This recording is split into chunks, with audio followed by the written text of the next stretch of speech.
Tema 5. Programación de redes neuronales profundas. 1. Capas y sus parámetros. Esquema de una red neuronal profunda. Una red neuronal profunda es un modelo de aprendizaje automático que utiliza coeficientes para simular la estructura y función de las redes neuronales del cerebro humano. Estos coeficientes se conocen como pesos W y se ajustan durante el entrenamiento de la red para mejorar su rendimiento. El esquema de una red neuronal profunda se compone de 3 tipos de capas principales: las capas de entrada, las capas ocultas y las capas de salida. Durante el entrenamiento se utilizan los pesos de las conexiones entre las neuronas de estas capas para procesar la información de entrada y generar una salida final. Para optimizar la precisión de la salida, se utiliza una función de pérdida, los score, que mide la diferencia entre la salida predicha y la salida real. Los optimizadores son algoritmos que se utilizan para ajustar los pesos de las conexiones durante el entrenamiento, con el objetivo de minimizar la función de pérdida. Estos optimizadores, como el popular algoritmo de descenso de gradiente estocástico, SGD, ajustan los pesos en pequeños pasos, teniendo en cuenta el gradiente de la función de pérdida con respecto a los pesos.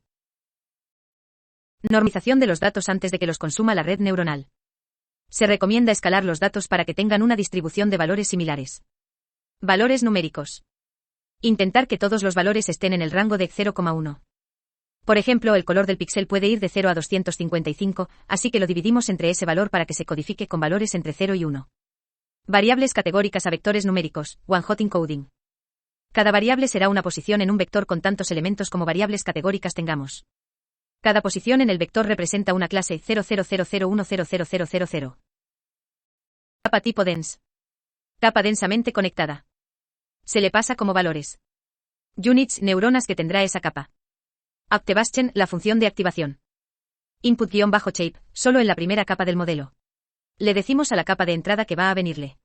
Por ejemplo, en la imagen sería 32,32 y 3 de altura, anchura y canales de color -1 para grises y 3 RGB para color. Si está normalizada, no es necesario ponerlo explícitamente. Capa tipo flatten. Aplana una estructura de datos de más de una dimensión, como una fotografía, a un vector, array de una sola dimensión. Se pone antes de las capas dense porque éstas solo consumen vectores. ¿Qué función de activación utilizo? La función de activación decide si la información que ha procesado esa neurona es importante. Si es importante, la pasa a la siguiente neurona, la activa, y si no es importante, no pasa la información. La función de activación utilizada en las capas ocultas de diferentes tipos de redes neuronales. El perceptrón multicapa utiliza la función de activación ReLU, mientras que para las redes neuronales convolucionales no se especifica una función de activación particular. En el caso de las redes neuronales recurrentes, RNN, se utilizan las funciones de activación sigmoid y tan, las funciones de activación utilizadas en las capas de salida para diferentes tipos de problemas en redes neuronales. En el caso de problemas de clasificación binaria, se utiliza la función de activación sigmoid en la capa de salida. Para problemas de clasificación de múltiples etiquetas o clases, se utiliza la función de activación softmax en la capa de salida. En problemas de regresión, la función de activación utilizada en la capa de salida es lineal. ¿Cuántas neuronas debe tener la capa de salida? Si es clasificación binaria, la capa de salida tendrá una única neurona. Si es clasificación múltiple, la capa de salida debe tener tantas neuronas como clases o categorías de clasificación tenga el problema. 2. Configuración del entrenamiento. La función compile en Keres se encarga de configurar el entrenamiento y establecer la función de coste a utilizar. 2.1.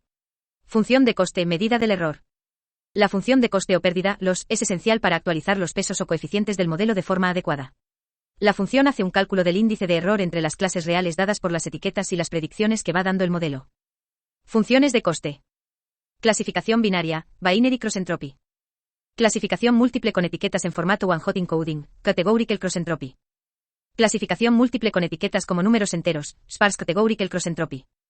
2.2. Optimizadores, minimización del error. Para lograr esto se utiliza la técnica del descenso del gradiente, que consiste en calcular las derivadas parciales de la función de coste respecto a cada variable y actualizar los pesos en la dirección que reduce el error. Los métodos de optimización se basan en favorecer la evolución hacia el mínimo. RMSprop, converge más rápido. Adam, mejor resultado en términos generales. 2.3. Métrica, monitorización de la precisión. La más común es accuracy.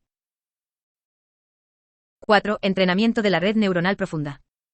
Mediante el método FIT al que se le pasan los siguientes valores. Datos de entrada a la primera capa, X datos de entrada. Etiquetas para comparar datos salida a última capa, Y etiquetas o dato salida. Iteraciones del optimizador, EPEX. Lotes o muestras para las iteraciones, batch-size.